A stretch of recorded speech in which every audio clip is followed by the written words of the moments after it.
When drawing a structural drawing, in pen and ink, start off with a well-drawn pencil sketch. This is the foundation to your drawing. Draw in all the basic lines first, and don't focus on detailing at this stage, because we first need to finish the framework. This framework is the most important part of the whole picture. Get this wrong, and the final drawing will fail. Where you have shrubs, bushes, and small trees in the foreground, it is best to draw the outlines with a dotted line. This way, changes may easily be made without spoiling the drawing. You may also use this technique in the building as well, where no hard lines are present. Now, I jump around a lot when I'm drawing and painting. The reason for this is by doing so, I can create a balance not only in the visual sense, but also take care of the tonal ranges and contrast, which are so vital to the final effect of the picture. Draw in other details as you progress, and at places in the dark shadows. When drawing leaves of trees and bushes, do this with a whole series of loose squiggles. We only need the impression of leaves. Distant trees will be much lighter to give the sense of distance. On the roof, angle lines show the slopes, and lines close to each other show deep shadows or dark colors.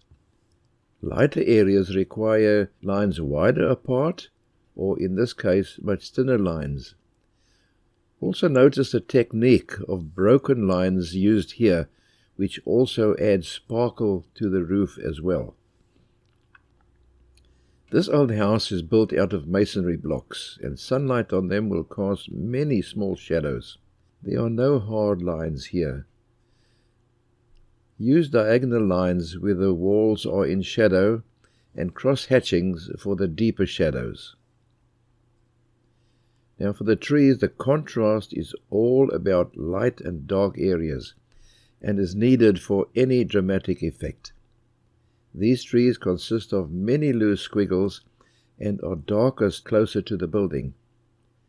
They become looser at the outer edges. Now, except where the foliage is extremely dense, leave sky holes in your drawing, that is, areas where the sky is visible through the patches. The tree on the right balances out the drawing and leads the eye back into the picture.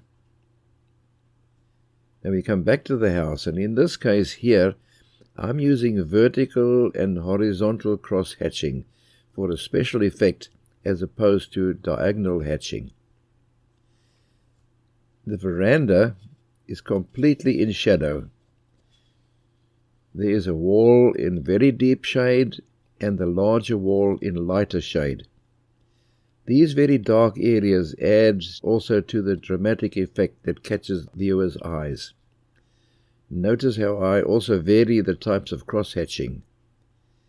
And while I'm busy with the cross-hatching, I'm also touching up other shadows so that they all balance out correctly in their tonal ranges. All this foreground is in bright sunlight, so we will have relatively few dark lines except for the few odd cast shadows. The darkest will be at the gate and the small shrubs at the fence, as well as in the corner at the extended portion of the house. Note that the wire fence also casts a shadow. Now is the time to see where further shadows are needed and where they have been forgotten or overlooked. Please like this video if you have enjoyed watching it and leave a comment below. Don't forget to subscribe so we can inform you when we bring out more new tutorials like this one.